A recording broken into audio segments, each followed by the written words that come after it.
Assalamualaikum warahmatullahi wabarakatuh. Perkenalkan, nama saya Delsa Adelati Agrini dengan NIM saya 193211151. Saya di sini mau menjelaskan tentang apa itu politik. Politik itu sendiri berasal dari bahasa Yunani, yaitu polis, yang artinya suatu kota yang berstatus negara. Aristoteles dan Plato menganggap bahwa politik adalah usaha untuk mencapai masyarakat dengan politik yang terbaik. Pada waktu itu, Aristoteles menyebut politik dengan zoon politikon, yang kemudian terus berkembang menjadi polites, yang artinya warga negara, politeia atau hal-hal yang berhubungan dengan negara, politika atau pemerintah negara, lalu terakhir menjadi politikos, yang artinya kewarganegaraan. Miriam Mudiarjo menyampaikan bahwa politik itu sendiri adalah berbagai macam kegiatan yang menyangkut proses menentukan tujuan dan cara mencapai tujuan tersebut.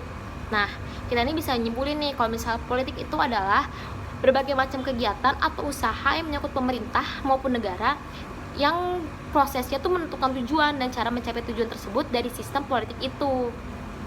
Nah, politik itu sendiri juga memiliki berbagai macam fungsi. Seperti yang pertama, ada politik agar kekuasaan yang ada di pemerintah maupun masyarakat dapat terlaksana sesuai dengan norma hukum. Yang kedua, terciptanya kekuasaan yang demokratis. Yang ketiga, membantu terselenggaranya kekuasaan yang berprinsip pada Negara Kesatuan Republik Indonesia. Yang keempat, mensejahterakan seluruh masyarakat Indonesia. Dan yang kelima, melindungi hak-hak dan kewajiban warga negara. Yang keenam, menjaga keamanan dan perdamaian negara.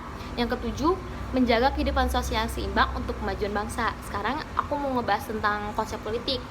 Nah, konsep politik itu terurai menjadi beberapa bagian. Yang pertama ada negara, kekuasaan, pengambilan keputusan, kebijaksanaan umum, dan yang terakhir pembagian atau alokasi. Konsep yang paling utama itu adalah negara. Segala bentuk politik harus berpusat pada negara atau pemerintah.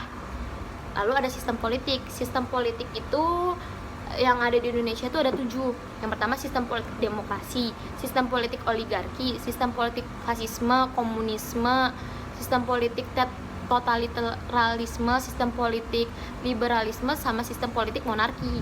Nah, sistem politik yang berlaku di Indonesia itu ada sistem politik demokrasi. Kenapa demokrasi diterapkan di Indonesia? Karena demokrasi ini memberikan kesempatan kepada masyarakat untuk menyampaikan pendapatnya sebagai bentuk kontribusi dalam pelaksanaan politik negara.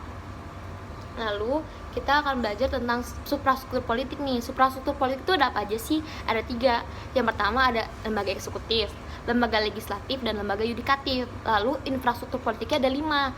Tokoh politik, partai politik, kelompok menekan, kelompok kepentingan, dan alat komunikasi politiknya. Lalu sekarang aku mau ngejelasin ke kalian nih tentang apa sih perilaku politik itu. Perilaku politik adalah respon masyarakat terhadap keadaan politik yang ada. Yang pertama ada radikal. Kalau radikal itu adalah ketidakpuasan terhadap keadaan politik yang ada dan ingin adanya perubahan secara cepat dan mendasar.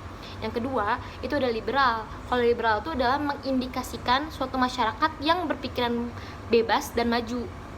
Masyarakat ini cenderung menerima, tapi dia tuh pengen ada perubahan secara cepat dan progresif. Yang ketiga adalah konservatif.